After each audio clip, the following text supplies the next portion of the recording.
So in these Bible times, how would your wives, mistresses, and bonded prisoners know if you were cheating on them? Their first clue might be that there's a strange young girl in your bed, crying on bloody sheets. And all your other women would just have to accept that she's the new addition to the harem, and they're all in the same lot. That's how the Bible defines marriage. But how would the man know if any of his human chattel were cheating on him? There may be many reasons, but the most obvious is if he suspects that she might have gotten pregnant when he wasn't around. In such a case, the husband would take his wife to the priest, and the priest would force her to have an abortion. Yes, the Bible actually condones abortion, and this is with God's direct endorsement and involvement. For example, God performed a number of abortions in Hosea 9:11 through 16.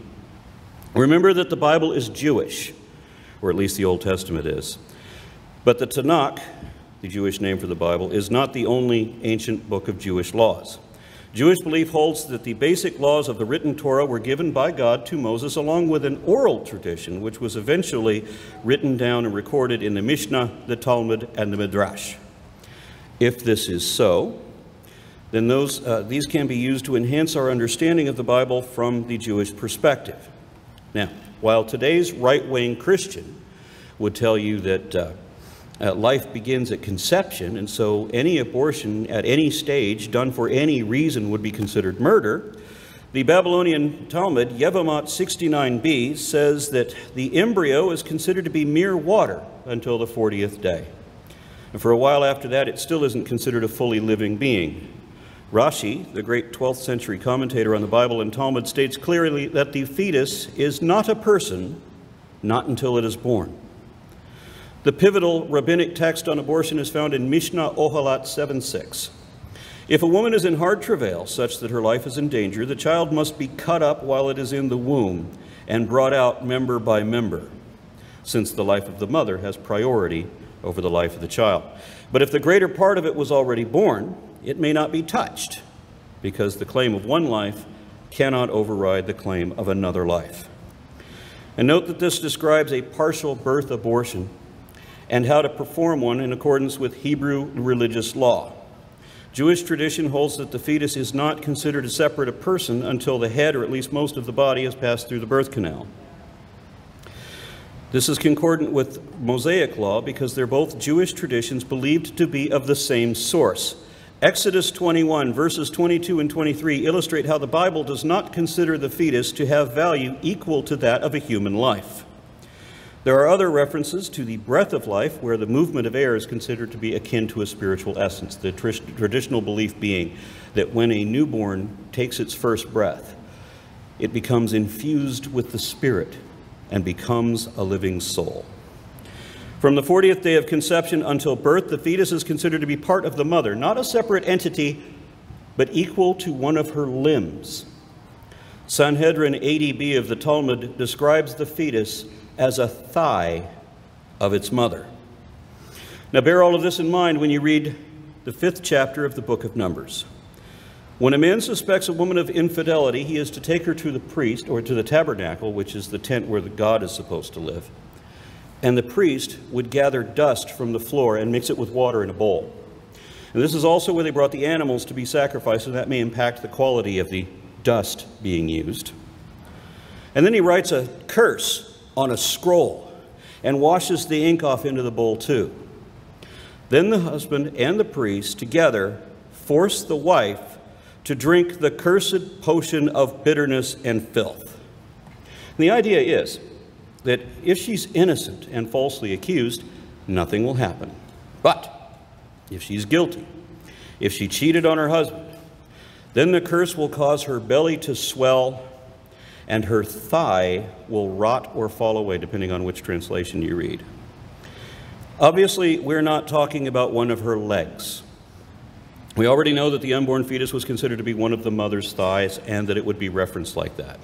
And that's why instead of saying, thy belly will swell and thy thigh will fall away, the New Revised Standard Version of the Bible says that the curse will cause the uterus to drop and the womb to discharge. Actually, it says that God himself will personally cause that to happen. Now, there's no clear indication that the woman is pregnant at this time, nor do we have any reason to believe that she is not pregnant. All we have is that a woman is charged with having cheated with a man. And all the prominent versions of the Bible seem to hold that she definitely had sex with a man, but that she wasn't caught in the act, and there are no witnesses against her. So how do we know that she definitely had sex with a man? And what reason would her husband have for feeling that she cheated on him? And the most obvious answer to both questions is that she got pregnant when she shouldn't be. This was a time before birth control, when men might be away for more than a month at a time. And this was also a time when a man might have many wives and concubines and may not favor all of them. And this culture also made a big deal about knowing when a woman's menstrual period is. There were strict prohibitions against even approaching a woman at these times. So any estranged woman who skips a month or more with no bloody rags to show would be suspect. This test is no more sensible or reliable or realistic than any medieval test to confirm whether someone is a witch. The point is that the only way to fail this test was for the uterus to drop and the womb to discharge and the fetus to rot or fall away. In other words, the only way to fail this test was for the curse to cause a miscarriage. And whenever someone causes a miscarriage, we call that an abortion. I've seen steadfast objection to this interpretation from people who insisting that the woman in question could not have been pregnant at that time because they dare not admit that the Bible condones abortion. They can't admit that. So they have to rationalize any excuse they can to get out of it. So they'll argue that it says that the innocent woman can still conceive a child.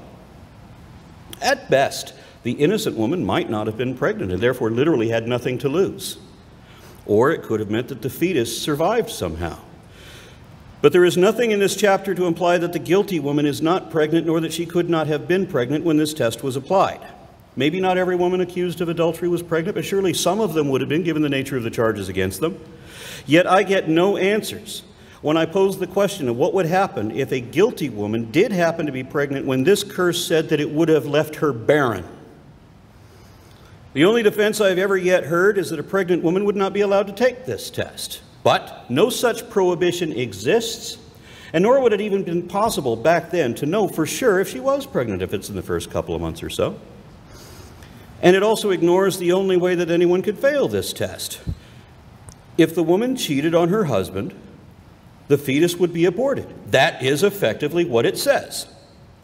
Remember this the next time some right-wing ideologue tells you that abortion should be treated as murder, even in extreme cases like when a child is raped by her AIDS-infected father or when it becomes a matter of life-threatening medical necessity. Remember that God says it's okay to terminate a pregnancy just because your inattentive or insecure husband feels jealous or suspicious.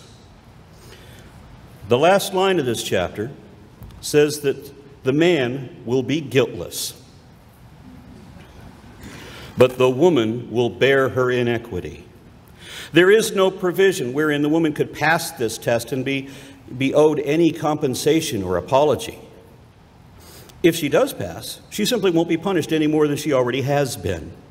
There is no punishment for the man who falsely accused her, and no recourse for her if the roles were reversed, because the way the Bible defines marriage, she is his property, little more than livestock, and there is no equality for her.